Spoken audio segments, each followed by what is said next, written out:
Assalamualaikum warahmatullahi wabarakatuh. Bagaimana nih kabarnya hari ini? Semoga sehat dan juga bersemangat ya. Baik teman-teman, pada kesempatan kali ini saya akan menyampaikan materi terkait sumber hukum Islam. Sumber hukum dalam Islam ada tiga, yakni Al-Quran, hadis, dan juga ijtihad. Sumber hukum yang pertama yakni Al-Quran. Al-Quran dari segi bahasa berasal dari kata qoro'a yaqra'u qira'atan yang artinya sesuatu yang dibaca atau bacaan. Sedangkan secara istilah, Al-Quran merupakan kalamullah yang diturunkan kepada Nabi Muhammad melalui malaikat Jibril secara mutawatir. Al-Quran ditulis dalam bahasa Arab, diawali dengan surat Al-Fatihah dan diakhiri dengan surah An-Nas. Al-Quran merupakan mukjizat bagi Nabi Muhammad serta hidayah bagi umat manusia. Oleh karena itu, yang membaca Al-Quran akan mendapat pahala sesuai dengan firman Allah yang terdapat dalam Quran Surah Al-Isra ayat 9. Bismillahirrahmanirrahim. Inna hadzal Qur'ana yahdi lillati hi aqwam wa yubashshirul mu'minina alladzina ya'maluna sholihati anna lahum ajran kabira. Sungguh Al-Quran ini memberi petunjuk ke jalan yang paling lurus dan memberi kabar gembira kepada orang mukmin yang mengerjakan kebajikan, bahwa mereka akan mendapat pahala yang besar. Selanjutnya, kedudukan Al-Quran sebagai sumber hukum Islam. Dalam hukum Islam, Al-Quran menjadi sumber hukum yang utama serta rujukan pertama. Al-Quran berisi tentang petunjuk dan peringatan bagi orang yang beriman, sehingga Al-Quran dapat dikatakan sebagai sumber dari segala sumber hukum, baik dalam konteks kehidupan dunia maupun akhirat kelak. Penjelasan hukum-hukum yang terdapat dalam Al-Quran ada yang bersifat rinci dan sangat jelas, dan ada pula yang bersifat umum dan butuh penjelasan mendalam untuk memahaminya. Lalu, apa aja sih kandungan hukum yang ada dalam Al-Quran? Para ulama sepakat mengelompokkan hukum yang terdapat dalam Al-Quran menjadi 3 bagian, yakni hukum terkait akidah atau keimanan, yang kedua terkait dengan syariah atau ibadah, dan yang ketiga terkait dengan akhlak atau budi pekerti. Hukum yang terkait dengan akidah merupakan hukum yang terkait dengan keimanan terhadap hal-hal yang terangkum dalam rukun iman, yakni iman kepada Allah, iman kepada malaikat, iman kepada kitab suci, iman kepada Rasul, iman kepada hari kiamat, dan juga iman kepada qada dan qadar Allah. Yang kedua, syariah. Syariah merupakan hukum yang mengatur tentang tata cara beribadah baik kepada Allah ataupun ibadah atau yang disebut dengan ibadah mahdhah maupun kepada sesama makhluk atau yang biasa disebut dengan ibadah ghairu mahdhah. Oh iya teman-teman, ilmu yang mempelajari tentang tata cara ibadah ini disebut dengan ilmu fikih. Hukum syariah atau ibadah ini dikelompokkan lagi menjadi 2, yakni hukum ibadah yang menerangkan terkait pelaksanaan ibadah sesuai dengan ajaran Islam seperti sholat, zakat, puasa, haji, dan masih banyak lagi. Dan yang kedua adalah hukum muamalah. Hukum muamalah ini mengatur interaksi antara manusia, seperti hukum tentang tata cara jual beli, hukum pidana, hukum perdata, dan seterusnya. Selanjutnya, hukum akhlak. Hukum akhlak merupakan hukum yang berisi tentang tata cara manusia dalam berakhlak ataupun berperilaku. Dalam hukum ini, manusia diatur bagaimana cara berhubungan ataupun berperilaku. dalam hukum ini manusia diatur sebagaimana cara berhubungan antara manusia dengan Allah, antara manusia dengan sesama manusia, serta hubungan antara manusia dengan alam semesta. Hukum ini tercermin dalam konsep perbuatan manusia yang nampak, mulai dari gerakan mulut atau ucapan, gerakan tangan, hingga gerakan kaki. Oke, selanjutnya sumber hukum yang kedua yaitu hadis atau sunnah. Hadis merupakan perkataan, perbuatan, ataupun ketetapan yang dilakukan oleh Nabi Muhammad SAW.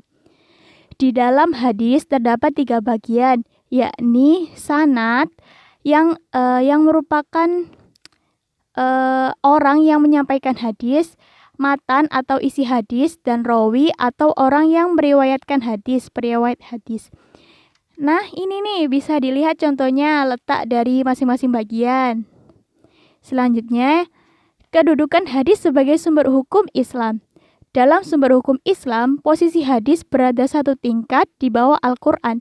Artinya, jika sebuah perkara hukum tidak ada dalam Al-Quran, maka hadis harus menjadi sandaran pengambilan hukum tersebut. Hal tersebut sesuai dengan firman Allah dalam Quran surah Al-Hasyr ayat 7 yang artinya, dan apa-apa yang diberikan Rasul kepadamu, maka terimalah ia, dan apa-apa yang dilarang, maka tinggalkanlah. Jika dilihat dari arti tersebut, hadis memiliki kedudukan yang penting juga ya sebagai sumber hukum Islam.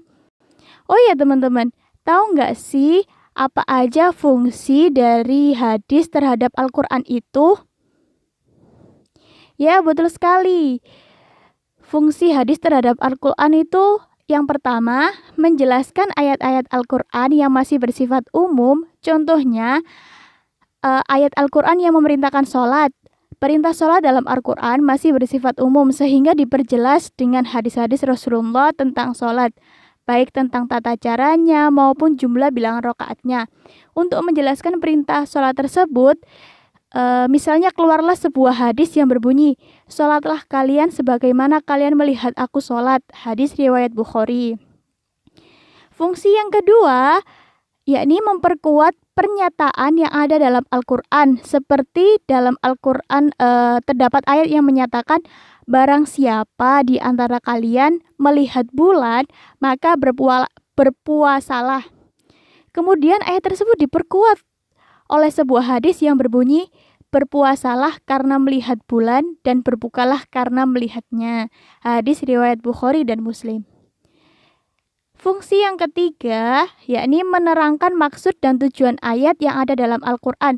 Misalnya nih, dalam Quran Surat At-Taubah ayat 34 dikatakan, orang-orang yang menyimpan emas dan perak, kemudian tidak membelanjakannya di jalan Allah, maka kabarkanlah mereka dengan azab yang pedih.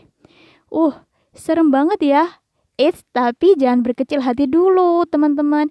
Ternyata dalam hadis dijelaskan kok manfaat dari perintah Allah itu.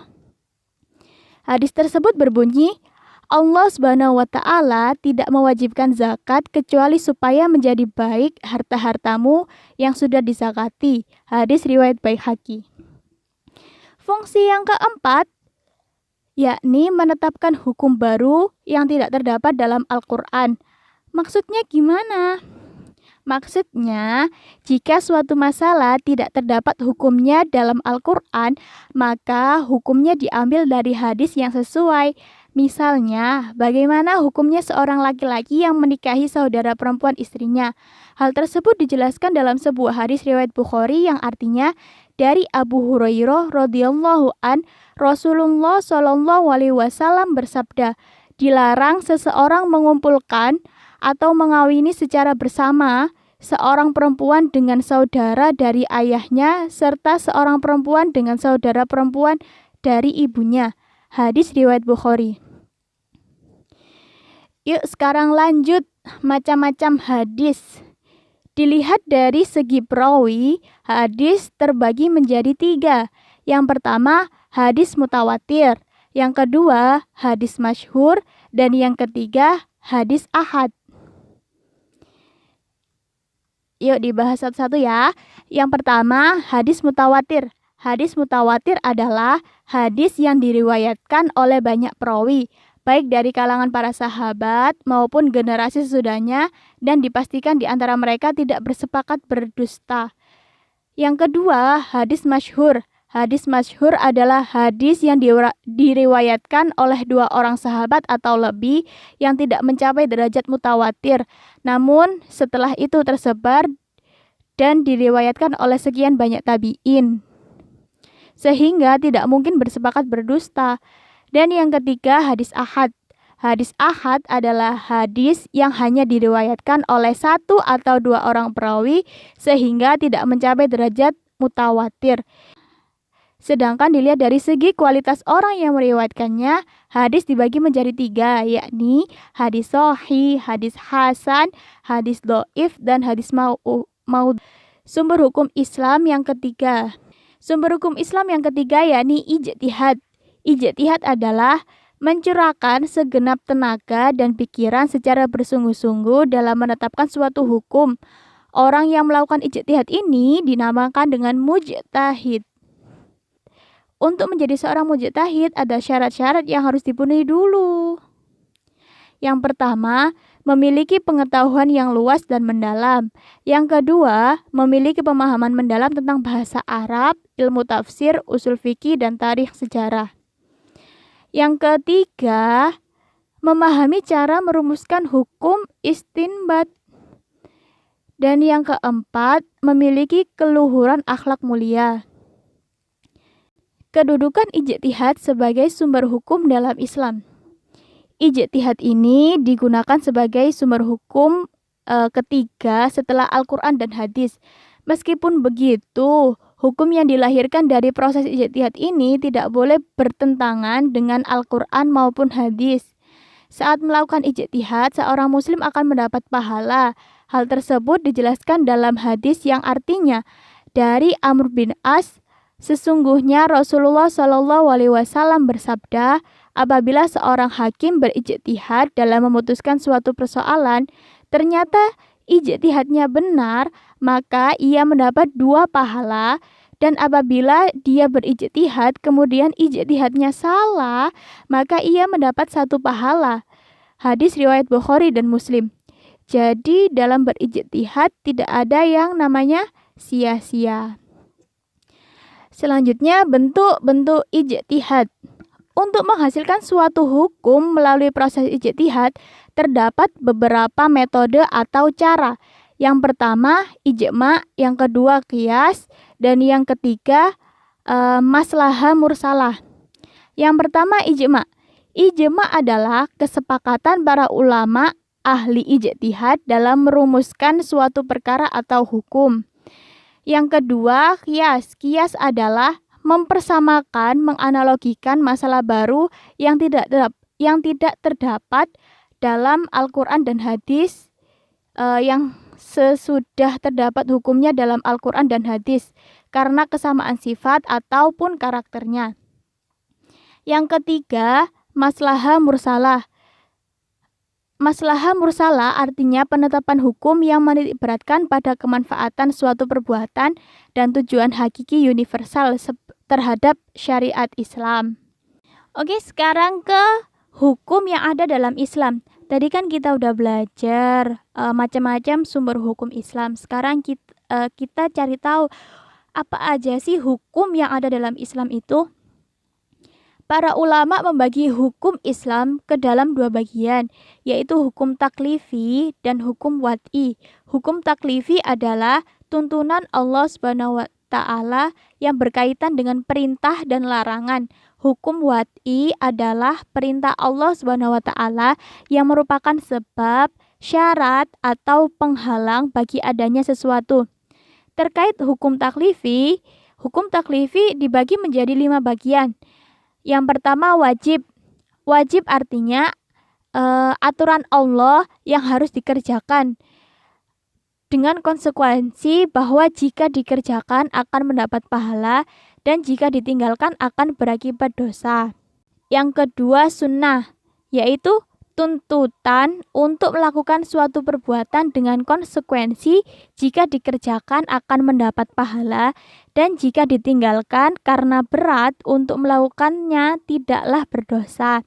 Jadi kalau sunnah itu saat kita lakukan itu kita mendapat pahala dan apabila kita tinggalkan kita tidak mendapat dosa.